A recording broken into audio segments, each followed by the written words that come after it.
Il-Ministru Michael Falzon skomdu għall-aħħar biex iwieġeb dwar l-iskandlu tal-benefiċċji soċjali tant il ħafna mid-domandi li Net News staqsih il-ħamis wara nofsinhar ma' xi ħadd ebda waħda minnhom.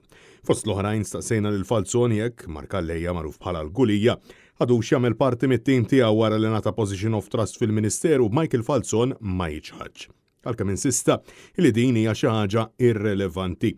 Dan fil-waqt li ma ċaħadx ukoll li kien ilu jaf bl-allegazzjonijiet fil-konfront ta' Gallejja għal tal-inqas din l-aħħar sena. Tikkonferma li Mark Gallejja għadu person of trust tiegħek?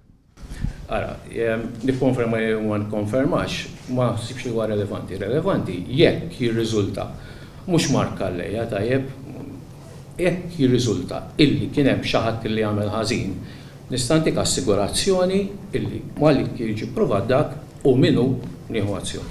Huwa minnu illi inti waslitlek allegazzjoni il fuq minn sena ilu li jafhem l-involviment f'dan kollu tal-benefiċċju soċjali l-iskandlu ta' Mark Gallejja.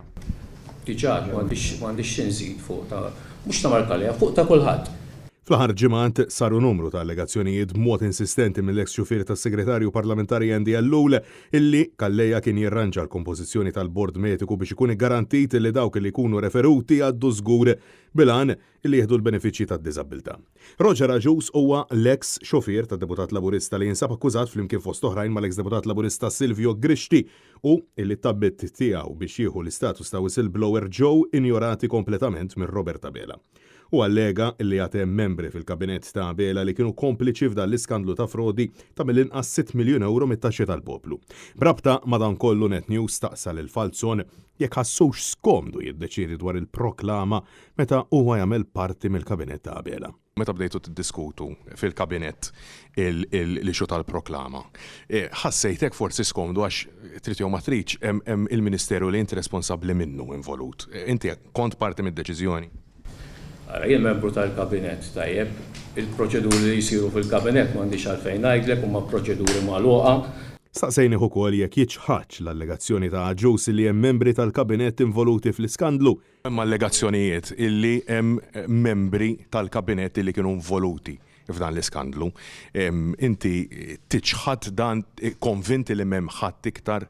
Ma nistax nitkellem fuq allegazzjonijiet. Titkellem fuq allegazzjonijiet tagħmel allegazzjoni għal. Dan ifisser illi ma jeskludix li hemm ministri oħrajn involuti, l-istess bħal Robert Abela li ħareġ u biss għal Michael Falzon. Sejtni dwar il-whistleblower irid imur is-sandu. Imma l-allegazzjonijiet li qed jagħmel. Il-whistleblower għandi fiduċja sħiħa fil-Ministru illi semma diġà għatta u nerġa' nirrikonferma l-fiduċja sħiħa li għandi fil-Ministru Michael Falzon.